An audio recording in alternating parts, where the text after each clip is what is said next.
Hello बच्चों, welcome to easy board academy. मैं पंकज कुमार आपको 9th का न्यू मैथ करा रहा हूँ। पिछले वीडियो में मैंने इंट्रो 2.1 एंड 2.2 किया था। इस वीडियो में 2.3 करेंगे। चलो अब स्टार्ट करते हैं।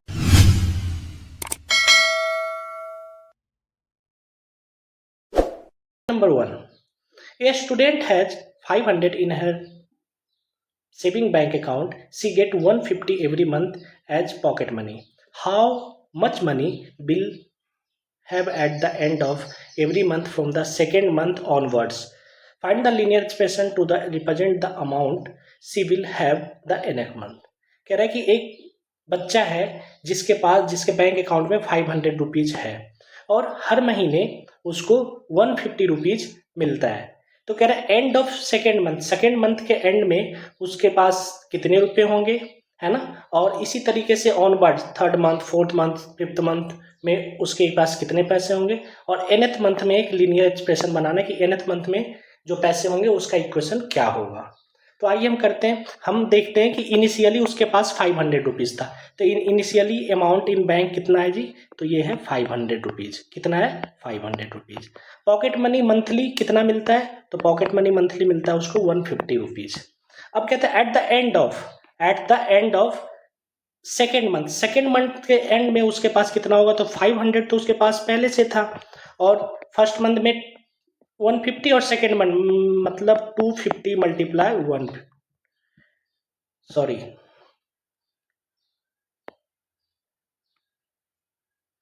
Eight the end of second month तो इनिशियली उसके पास 500 रुपीज तो था। अब सेकेंड मंथ मतलब 150 में 150 फर्स्ट मंथ में और 150 सेकेंड मंथ में, इसका मतलब 2 मल्टीप्लाई 150। तो आपका आ गया 500 एंड प्लस 300। तो सेकेंड मंथ के एंड में उसके पास है 800। As it is third month, तो थर्ड मंथ के लिए 500 और plus 2 into 3 into third month है तो 3 इंटू 150 मीन्स 500 और plus 450 and the answer is 950। At the end of fourth month 500 and plus 4 into 150 500 और plus 600 4 into 150 600 and the answer is 1100।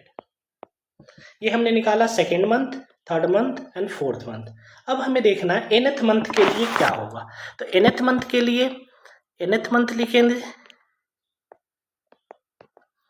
nth month के लिए 500 तो होगा ही क्योंकि उसके पास पहले से 500 रुपीज था, और 150 रुपीज हर मंथ, और 150 को किससे मल्टीप्लाई करेंगे, तो n से मल्टीप्लाई करेंगे।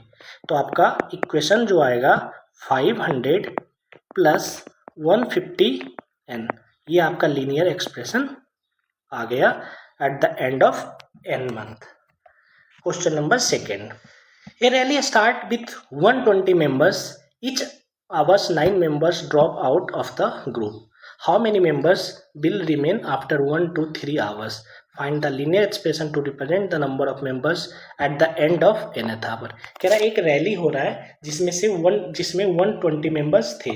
अब उस रैली में हर आवर्स मतलब हर घंटे 9 मेंबर बाहर निकल जा रहे हैं। 9 मेंबर क्या हो रहे हैं, बाहर निकल जा रहे हैं। तो आपको बताना है कि पहले आवर्स में मतलब आफ्टर पहले आवर्स के बाद कितने मेंबर्स बचेंगे, दूसरे आवर्स के बाद कितने मेंबर्स बचेंगे, तीसरे आवर्स के बाद कितने मेंबर्स बचेंगे, उसी तरीके से n आवर्स के बाद कितने मेंबर बचेंगे उस रैली में। तो आपको पता है इनिशियली मेंबर स्टार्टिंग में जो मेंबर है कितना है, तो स्टार्टिंग में नंबर ऑफ मेंबर्स 120 है। Okay, member left each hour, कितना मेंबर निकल रहा है, तो ये 9 मेंबर, कितना निकल रहा है 9, हर घंटे 9 मेंबर रैली से भाग जा रहे हैं, है ना। तो आफ्टर 1 आवर तो एक घंटे के बाद क्या होगा, तो 120 माइनस 9, तो मेंबर कितने बचेंगे, तो 111 मेंबर बचेंगे फर्स्ट आवर के बाद। सेकेंड आवर, तो सेकेंड आवर के बाद 120 माइनस 2 इंटू 9, तो 120 minus 18 and the answer is 102 member बचेंगे after 2 hours. After 3 hours 120 minus 3 multiply 9 that means 120 minus 27 and the answer is 193 members. Means after 3 first hour के बाद 111 बचेंगे, सेकेंड मेंबर के बाद 102 बचेंगे,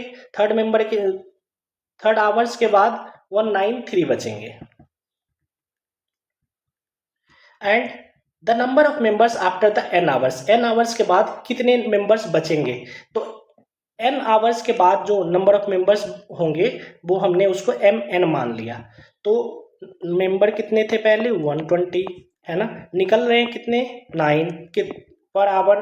तो n आवर के बाद तो n इंटू 9 और लीनियर एक्सप्रेशन हो जाएगा 120 माइनस 9n और ये आपका आंसर है. Question number 3.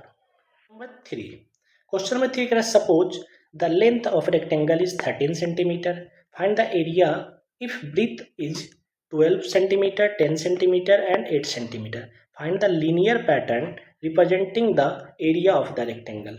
तो लेंथ दिया हुआ है 13 सेंटीमीटर, एरिया आपको पता है लेंथ इंटू ब्रेथ होता है, मतलब L इंटू बी. तो अगर आप एरिया निकालोगे, आप फर्स्ट पार्ट का एरिया निकालोगे जब b की वैल्यू आपको 12 सेंटीमीटर दिया हुआ है. तो एरिया तो आपको पता है लेंथ इंटू ब्रेथ होता है, L इंटू बी होता है. तो आपका L 13 centimetre and B 12 centimetre. Then the answer is 13 into 12, 13 into 12 कर लो आप 156. तो ये हो गया 156 और सेंटीमीटर इंटू सेंटीमीटर, सेंटीमीटर का स्क्वायर. सेकेंड पार्ट करते हैं. बी आपका दिया हुआ है 10 सेंटीमीटर, बी 10 सेंटीमीटर दिया हो तो एरिया हो जाएगा 13 सेंटीमीटर और मल्टीप्लाई में 10 centimetre and the area is 130 centimetre square. Third part B है आपका 8 सेंटीमीटर, बी है आपका 8 सेंटीमीटर, एरिया हो जाएगा आपका 13 multiply 8,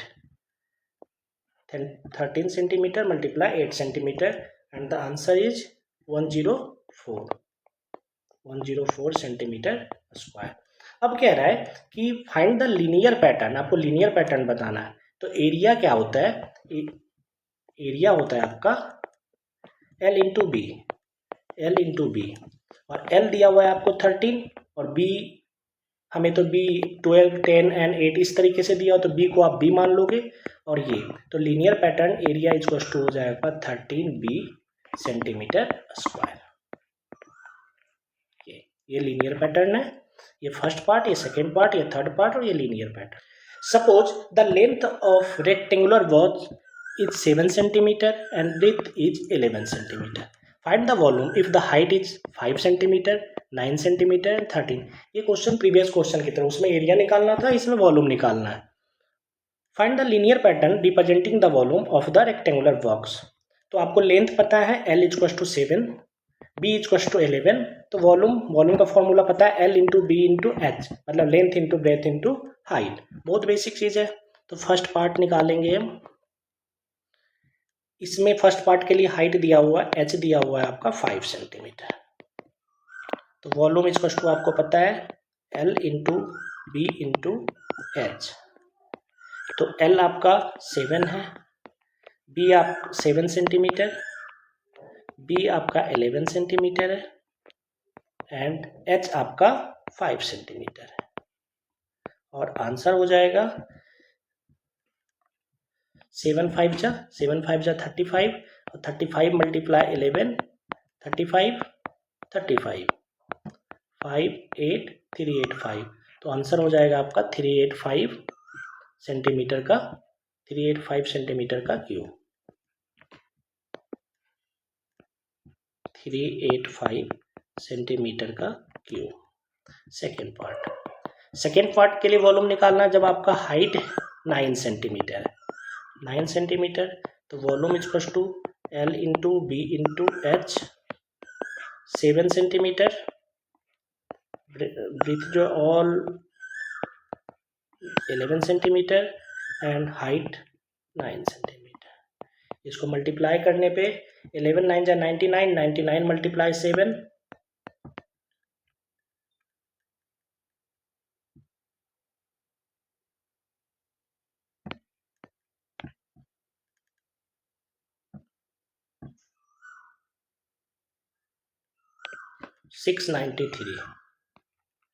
693 centimetre cube. Third part height दे रखा है आपका 13 centimetre. Volume L into B into H। L आपका दिया हुआ है 7 सेंटीमीटर, B आपका दिया हुआ है 11 सेंटीमीटर, हाइट इसमें 13 सेंटीमीटर है। तो इसके लिए निकालेंगे तो 11 7 जा 77, 77 multiply 13 and the answer is 1001 centimetre का क्यूब। लास्ट पार्ट है वही लीनियर पैटर्न बताना है। तो वॉल्यूम इक्वल टू आपको पता है L into B into H. L B के लिए हमें दिया हुआ है 7 है आपका L और B है आपका 11 और H को हम वेरिएबल मान लेंगे तो हो जाएगा 77। आंसर हो जाएगा आपका 77 H सेंटीमीटर क्यूब। ये आपका linear pattern. Question number 5, Sarita is reading a book of 500 pages. Sarita एक बुक रीड करती है जिसमें नंबर ऑफ टोटल पेजेस है 500। She read 20 pages every day. Pages read per day 20, मतलब एक बुक है जो 500 पेजेस का है। सरिता कोई लड़की है जो 20 पेज हर दिन पढ़ती है। 500 का बुक है, 20 पेज हर दिन पढ़ती है। How many pages will left after 15 days. तो जब वो 15 दिन बुक को पढ़ेगी तो कितना पढ़ने के लिए बचेगा। तो आप समझ लो 500 पेजेस है उसमें और 20 पेज डेली पढ़ती है और कितना दिन पढ़ती है 15 दिन। तो 20 मल्टीप्लाई 15 300 है ना। तो 500 माइनस 300 करेंगे तो 200 पेजेस बचेगा आफ्टर 15 डेज। तो पेजेस रीड इन 15 डेज कैसे निकालेंगे। तो 20 मल्टीप्लाई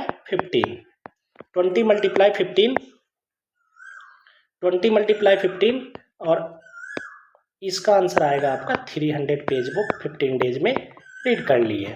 पेजेस लेफ्ट, तो लेफ्ट के लिए टोटल 500 है और 300 उसने रीड कर लिया तो लेफ्ट कितना हुआ 200 पेज लेफ्ट है, अभी पढ़ने के लिए बचा है। Pages left after n days, तो n डेज पे जितना पेजेस को वो रीड करेगी उसको हम पी से पेज, n से नंबर ऑफ n डेज के लिए निकालेंगे pn। तो 500 माइनस 20 पेज डेली पढ़ती है और कितना दिन के लिए पढ़ेगी तो n डेज के लिए पढ़ेगी। तो ये हो जाएगा आपका 500 minus 20n। Linear pattern as it is same है, 500 माइनस 20n, ये आपका लीनियर पैटर्न हो गया। तो आफ्टर 15 डेज कितना 200 बचेगा और आफ्टर n डेज इतना पेजेज बचेंगे 500 माइनस 20n। इसी के साथ ये एक्सरसाइज हमारा खत्म होता है। आगे के एक्सरसाइज एक्सप्लेनेशन समझ आ रहा है तो आप लाइक करो, शेयर करो। डाउट है तो आप कमेंट करो, हम उस पर रिप्लाई करेंगे, आपका डाउट को क्लियर करने की कोशिश करेंगे। चैनल को सब्सक्राइब करें। Thank you so much.